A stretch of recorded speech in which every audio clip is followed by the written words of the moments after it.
proses berikutnya bisa inna, bisa juga anna, ya. Gitu.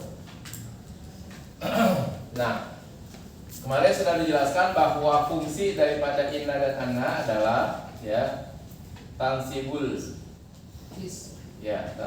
isma wa tarfa'ul khabar.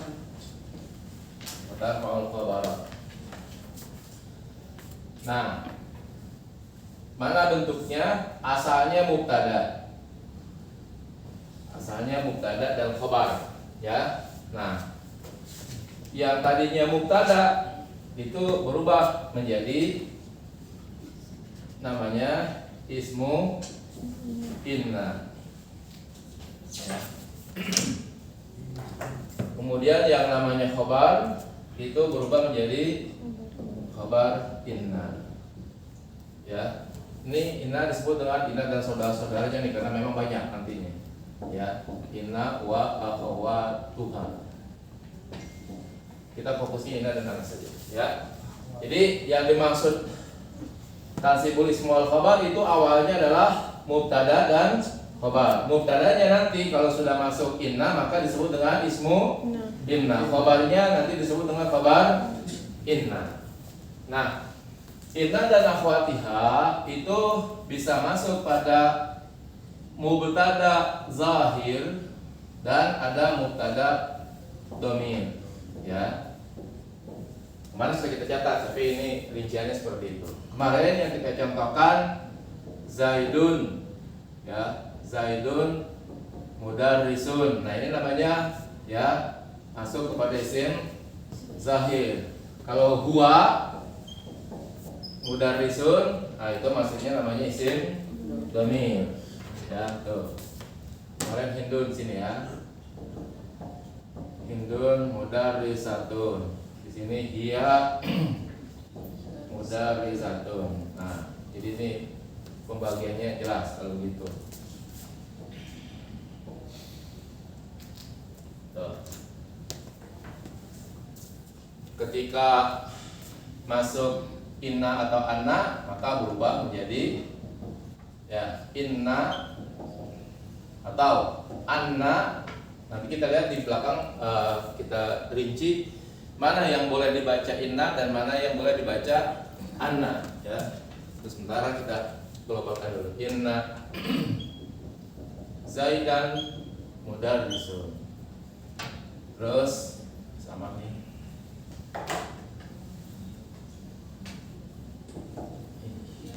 Pak, Ada lagi? ada. Yang udah bawa ya Pak, ntar aku isiin deh. Nggak minta. Hah? Dari produk uangnya ini.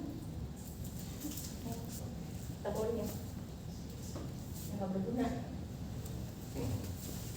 Sebenarnya sih berguna, cuma nggak kering aja. Pak.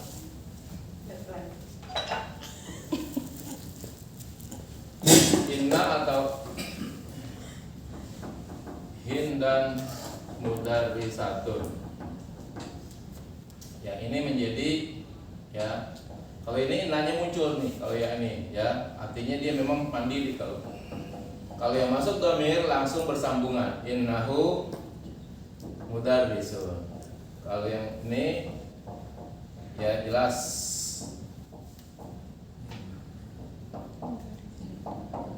Nah, setelah ini kita akan melihat mana inna yang dibaca kasrah, ya, dan anna yang dibaca fathah. Nanti ada nih aturannya, ya. Yang ini dulu kita pahami baik-baik, ya. Jadi sekali lagi inna wa akhwatuha itu fungsinya tansibul isma, ya, menasabkan isim. Bagaimana bentuk menasabkan isimnya?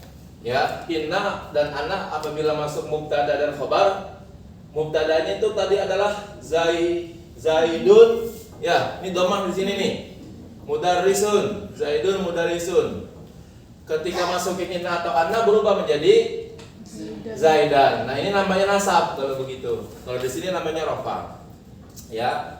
Hindun mudarrisatun, masukin inna, ya. Inna atau anna, Hindan, ya, mudarrisatun. Nah, Hindun awalnya berubah menjadi hindan. Ini rofa, yang ini namanya nasab. Tetapi saja rofa itu lambangnya dhamma, nasab lambangnya fathah, ya. Nah, kalau yang dhamir memang tidak kentara perubahannya karena dhamir itu adalah mabni, ya. Dhamir itu adalah mabni dalam arti dia apa? Tidak mengalami perubahan atau perubahannya ya hampir punya aturan tertentu yang tidak bisa diikuti oleh teori-teori, sehingga dikatakan innahu yang tadinya huwa ya, jadi nggak dibaca innahuwa tapi dibaca menjadi innahu mudarrisun. Nah, di sini nih walaupun tulisannya dhammah ya, tetap dia namanya nasab nih, ya. Innahu walaupun dhammah kan dia di sini kan zaidan ya. Zaidan, tapi di sini kan innahu, kok innahu nasab? Nah, karena dia domir, ya, punya peraturan tertentu, mabni, ya, jadi nggak bisa ngikutin isim zahir, ya, kata benda, sehingga innahu bacanya, karena perubahannya dari huwa, ya, huwa kalau dirubah itu menjadi hu. Nah, nanti bisa menjadi bihi kalau masuk huruf jar menjadi bihi misalnya, bihi, alaihi, ya. Nah, itu. Nah, walaupun dia harokatnya dhamma, tapi dia tetap dalam keadaan nasab. Kalau begitu nanti muqaddarah namanya. Tapi di sini karena dia mabni, maka dia harus mempertahankan mabninya seolah-olah kayak begitu, ya. Demikian yang innaha, ya. Innaha ini jangan dilihat haknya nih ya, yang dilihat sini nih, ya. Huruf terakhirnya harokatnya apa? Sukun, ya.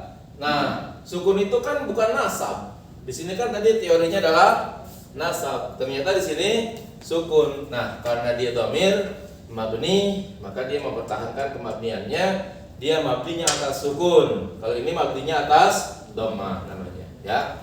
Kalau mudarisun dan mudarisatунnya sama sesuai dengan aturan karena dia isim zahir atau kata benda. Kalau yang innahu, innaha itu namanya dhamir, ya, atau kata ganti gitu. Oke.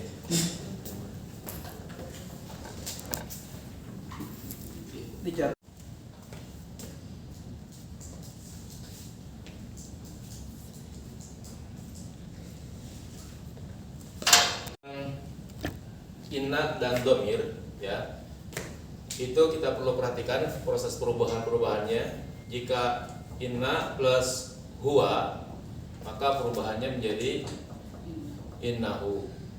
Kalau plusnya huma menjadi innahuma, ya. Kalau hum menjadi innahum. Nah, ini hampir mendekati kesamaan, ya. Mulai dari dia, maka menjadi apa? Innaha. Ini menjadi innahuma.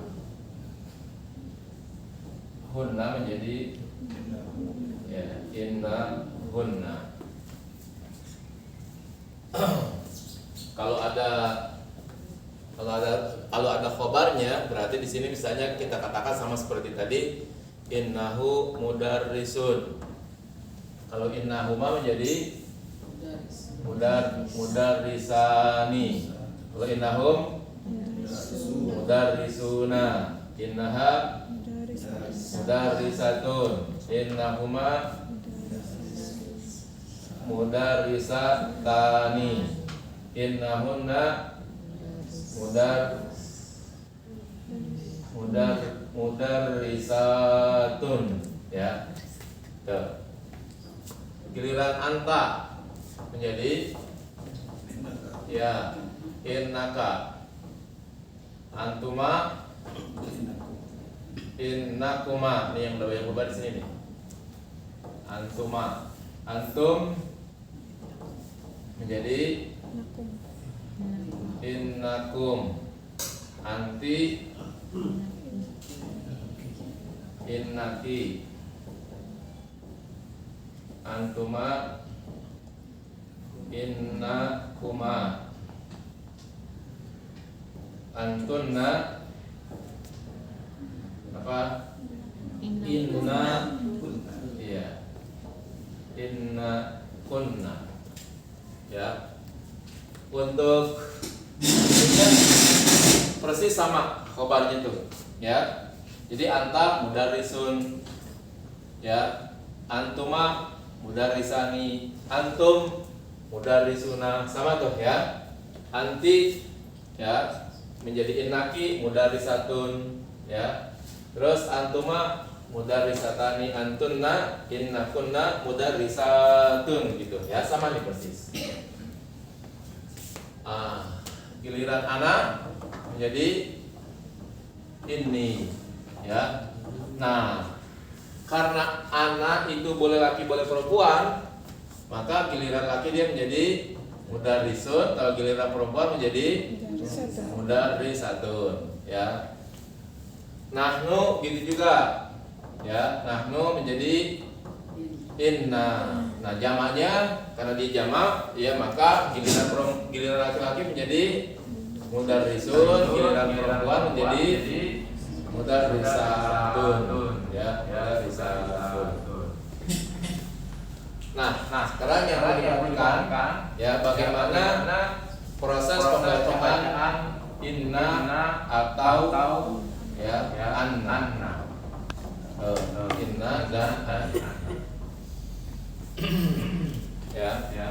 Ini nggak bisa sembarangan kita membaca inna dan anna dalam sebuah teks gitu ya, karena memang ada aturannya gitu ya.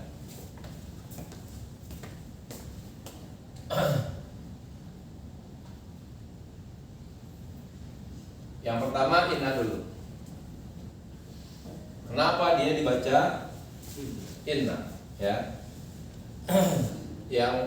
Yang pertama dia dibaca inna, ya, itu dinyatakan sebagai ya terletak di permulaan, ya, fil ibtida namanya.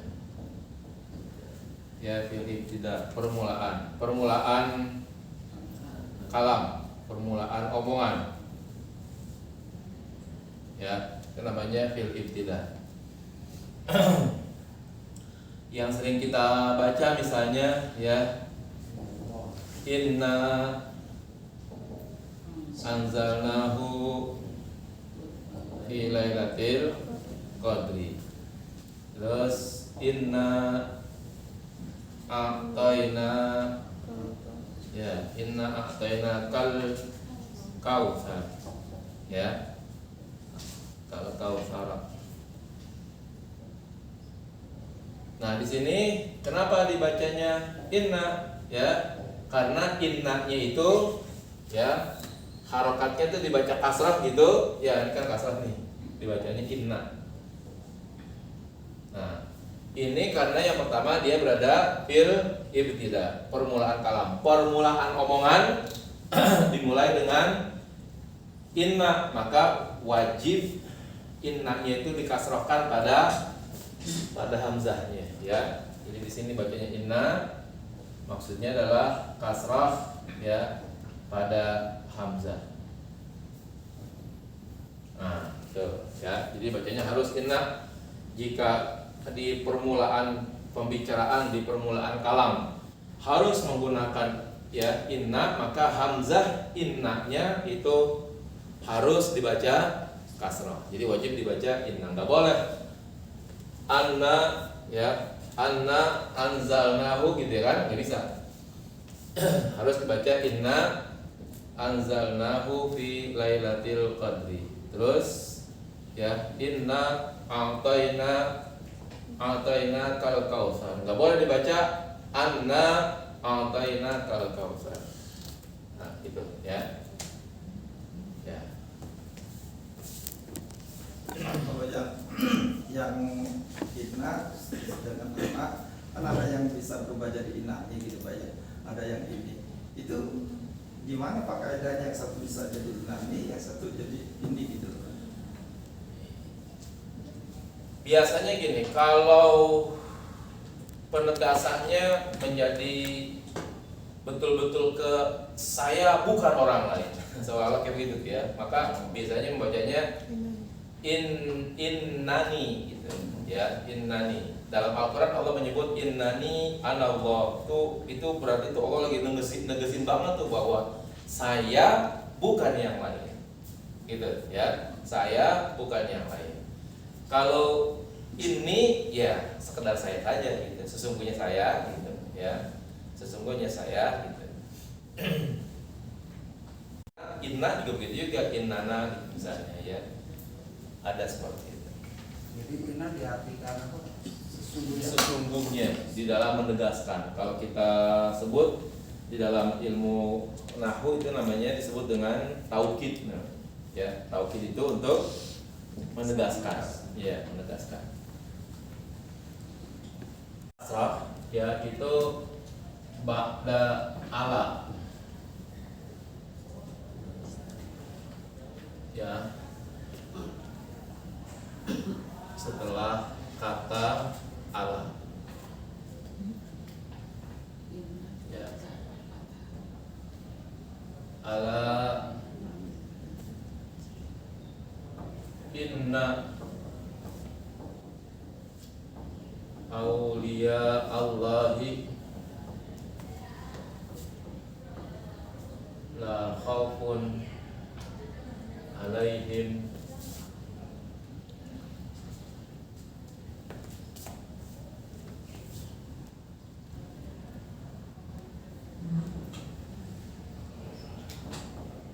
wala hum yahzanun.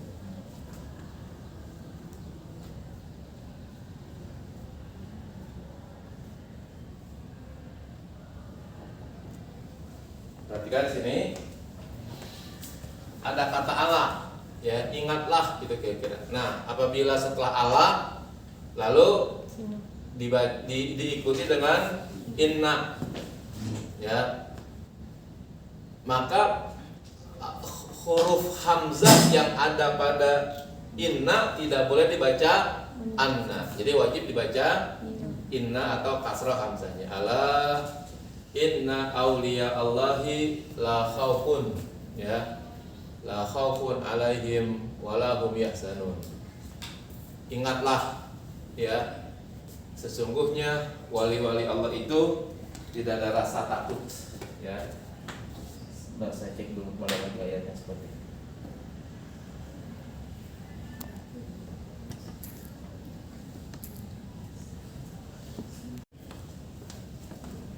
Yang kedua contohnya ala innahum humul mufsidun.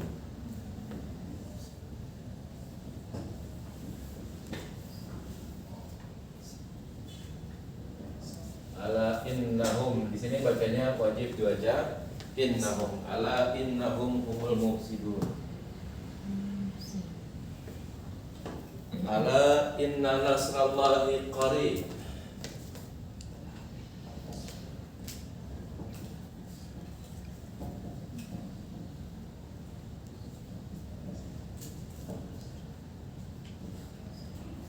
Ingatlah bahwa pertolongan Allah itu dekat ya. Nah, ini semuanya nih wajib dibaca kasrah karena terletak setelah ala gitu ya.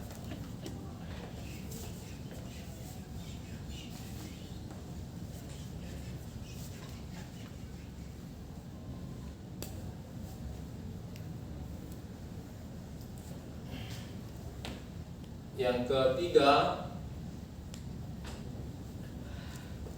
setelah kata haitsu ya, setelah kata haitsu kelihatannya kalau dicari haitsu nggak ada.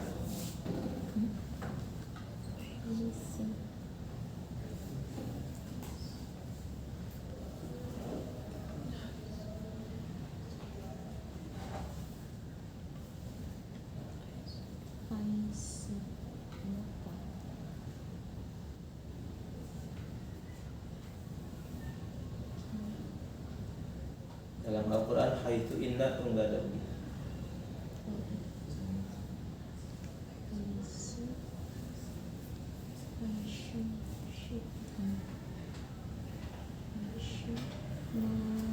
Ya, yang ada pada bahasa Arab pembicaraan biasa saja. Haitsu jalastu haitsu inna zaidan. Misalnya kalimat jalastu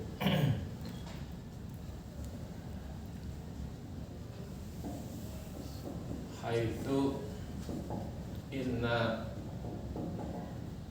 zaidan jalisun. Ya, haitsu inna zaidan jalisun. Nih di sini nih, ya. Jadi kalau ada bahasa Arab, ya, ada haitsu yang artinya jalas tuh di mana, ya. Jalas tuh kata-kata di mana tuh, jalas tuh di mana saya duduk, di mana sesungguhnya Zaid duduk. Nah, kata haitsu apabila kemudian ada inna, maka kata inna wajib dibaca kasrah, ya. Jadi ini kelihatannya yang ini nih saya tidak temukan di dalam Al-Qur'an gitu, ya. Nggak ada ayat yang menggunakan haitsu inna, ya, di dalam, ya. Misalnya dakhaltu al-fasla, saya masuk kelas, ya. Haitsu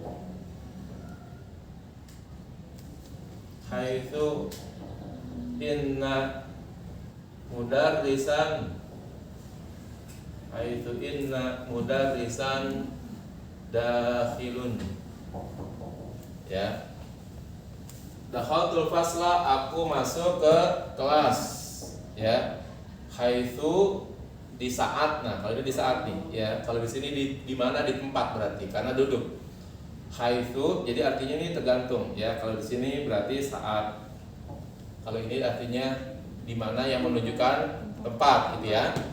Saya masuk kelas saat, ya. Inna mudarrisan dakhilun, sesungguhnya guru masuk, ya. Nah, di sini ada kata-kata haitsu, maka di sini wajib dibaca inna dengan kasrah, ya. Itu dibaca inna dengan kasrah. Ya, sebenarnya.